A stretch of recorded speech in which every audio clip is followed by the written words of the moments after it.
Plano de leitura da Bíblia da Igreja Cristã Pagiel. Hoje estamos no dia 186. A leitura em 1 Tessalonicenses capítulo 4, 2 Samuel capítulo 20 e Jó 36. Capítulo 4. Quanto ao mais, irmãos, já os instruímos acerca de como viver a fim de agradar a Deus e, de fato, assim vocês estão procedendo. Agora lhes pedimos e exortamos no Senhor Jesus que cresçam nisso cada vez mais, pois vocês conhecem os mandamentos que lhes demos pela autoridade do Senhor Jesus. A vontade de Deus é que vocês sejam santificados. Abstenham-se da imoralidade sexual. Cada um saiba controlar o seu próprio corpo de maneira santa e honrosa, não dominado pela paixão de desejos desenfreados como os pagãos que desconhecem a Deus. Neste assunto, ninguém prejudique seu irmão, nem dele se aproveite. O Senhor castigará todas essas práticas, como já lhes dissemos e asseguramos. Porque Deus não nos chamou para a impureza, mas para a santidade. Portanto, aquele que rejeita estas coisas não está rejeitando o homem, mas a Deus que lhes dá o seu Espírito Santo. Quanto ao amor fraternal, não precisamos escrever-lhes, pois vocês mesmos já foram ensinados por Deus a se amarem uns aos outros. E, de fato, vocês amam todos os irmãos em toda a Macedônia. Contudo, irmãos, insistimos com vocês que cada vez mais assim procedam. Esforcem-se por ter uma vida tranquila, cuidar dos seus próprios negócios e trabalhar com as próprias mãos, como nós os instruímos, a fim de que andem decentemente aos olhos dos que são de fora e não dependam de ninguém. Irmãos, não queremos que vocês sejam ignorantes quanto aos que dormem, para que não se entristeçam como os outros que não têm esperança. Se cremos que Jesus morreu e ressurgiu, cremos também que Deus trará mediante Jesus e com ele aqueles que nele dormiram. Dizemos a vocês, pela palavra do Senhor, que nós, os que estivermos vivos, os que ficarmos até a vinda do Senhor, certamente não precederemos os que dormem. Pois, dada a ordem, com a voz do arcanjo e o ressoar da trombeta de Deus, o próprio Senhor descerá dos céus e os mortos em Cristo ressuscitarão primeiro. Depois, nós, os que estivermos vivos, seremos arrebatados com eles nas nuvens para o encontro com o Senhor nos ares. E assim estaremos com o Senhor para sempre. Consolem-se uns aos outros com essas palavras. 2 Samuel 20. Também estava lá um desordeiro chamado Seba, filho de Bicri, de Benjamim. Ele tocou a trombeta e gritou: Não temos parte alguma com Davi, nenhuma herança com o filho de Jessé, para casa todos, ó Israel. Então todos os de Israel abandonaram Davi para seguir Seba, filho de Bicri.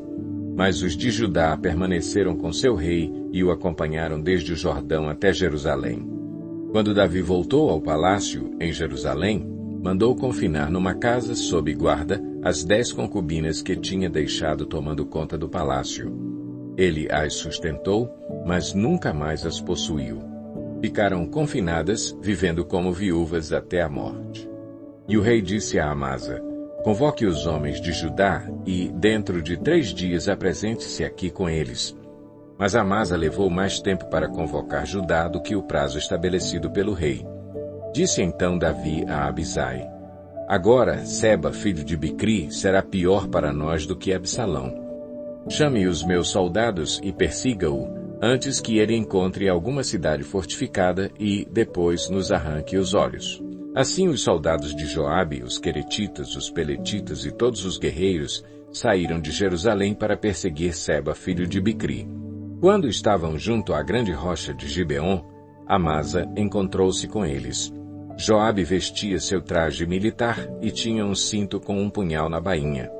Ao aproximar-se de Amasa, deixou cair a adaga.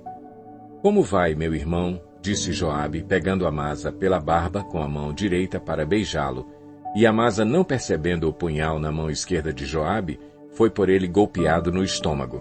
Suas entranhas se derramaram no chão e ele morreu, sem necessidade de um segundo golpe.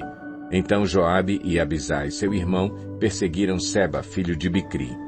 Um dos soldados de Joabe ficou ao lado do corpo de Amasa e disse: Quem estiver do lado de Joabe e de Davi, que siga Joabe. Amasa jazia numa poça de sangue no meio da estrada. Quando o homem viu que todos os que se aproximavam do corpo de Amasa paravam, arrastou-o para fora da estrada e o cobriu com uma coberta. Depois que o corpo de Amasa foi retirado da estrada, todos os homens seguiram com Joabe em perseguição a Seba, filho de Bicri. Seba atravessou todas as tribos de Israel e chegou até Abel-Bet-Maaca, e todos os bicritas se reuniram para segui-lo. O exército de Joabe veio, cercou Seba em Abel-Bet-Maaca e construiu contra a cidade uma rampa que chegou até a muralha externa. Quando o exército de Joabe estava para derrubar a muralha, uma mulher sábia gritou da cidade: "Ouçam, ouçam! Digam a Joabe que venha aqui para que eu fale com ele." Quando ele se aproximou, a mulher perguntou: "Tu és Joabe?" Ele respondeu: "Sim." Ela disse: "Ouve o que a tua serva tem para dizer-te." "Estou ouvindo", disse ele. E ela prosseguiu: "Antigamente se dizia, peça conselho na cidade de Abel, e isso resolvia a questão. Nós somos pacíficos e fiéis em Israel. Tu procuras destruir uma cidade que é mãe em Israel. Por que queres arruinar a herança do Senhor?" Respondeu Joabe: "Longe de mim uma coisa dessas, longe de mim arruinar e destruir esta cidade. Não é esse o problema, mas um homem chamado Seba, filho de Bicri, dos montes de Efraim, rebelou-se contra o rei Davi. Entreguem-me esse homem e iremos embora." A mulher disse a Joabe: "A cabeça dele te será jogada do alto da muralha." Então a mulher foi falar com todo o povo, dando o seu sábio conselho, e eles cortaram a cabeça de Seba, filho de Bicri, e a jogaram para Joabe. Ele tocou a trombeta, e seus homens se dispersaram, abandonaram o cerco da cidade, e cada um voltou para a sua casa. E Joabe voltou ao rei em Jerusalém. Joabe comandava todo o exército de Israel. Benaia, filho de Joiada, comandava os queretitas e os peletitas. Adonirão era chefe do trabalho forçado, Josafá, filho de Ailude, era arquivista real, Seva era secretário, Zadok e Abiatar eram sacerdotes, e Ira de Jair era sacerdote de Davi. Jó 36. Disse mais Eliú: "Peço-lhe que seja um pouco mais paciente comigo e lhe mostrarei que se pode dizer mais verdades em defesa de Deus. Vem de longe o meu conhecimento, atribuirei justiça ao meu Criador. Não tenha dúvida, as minhas palavras não são falsas. Quem está com você é a perfeição no conhecimento. Deus é poderoso, mas não despreza os homens. É poderoso e firme em seu propósito. Não poupa a vida dos ímpios, mas garante os direitos dos aflitos. Não tira os seus olhos do justo, ele o coloca nos tronos com os reis e o exalta para sempre. Mas se os homens forem acorrentados, presos firmemente com as cordas da aflição, ele lhes dirá o que fizeram, que pecaram com arrogância. Ele os fará ouvir a correção e lhes ordenará que se arrependam do mal que praticaram. Se lhe obedecerem e o servirem, serão prósperos até o fim dos seus dias e terão contentamento nos anos que lhes restam. Mas se não obedecerem, perecerão à espada e morrerão na ignorância. Os que têm coração ímpio guardam ressentimento. Mesmo quando ele os agrilhoa, eles não clamam por socorro. Morrem em plena juventude entre os prostitutos dos santuários.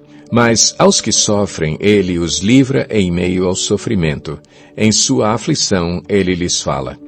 Ele está atraindo você para longe das mandíbulas da aflição, para um lugar amplo e livre, para o conforto da mesa farta e seleta que você terá.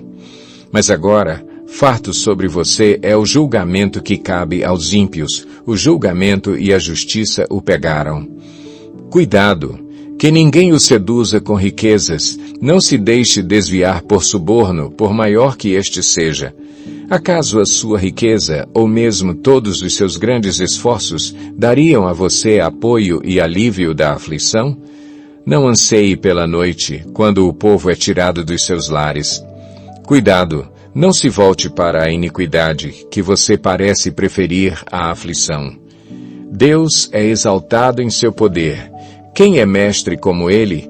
Quem lhe prescreveu os seus caminhos, ou lhe disse, agiste mal?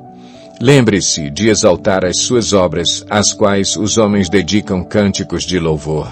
Toda a humanidade as vê, de lugares distantes os homens as contemplam. Como Deus é grande, ultrapassa o nosso entendimento. Não há como calcular os anos da sua existência. Ele atrai as gotas de água que se dissolvem e descem como chuva para os regatos. As nuvens as despejam em aguaceiros sobre a humanidade. Quem pode entender como ele estende as suas nuvens, como ele troveja desde o seu pavilhão?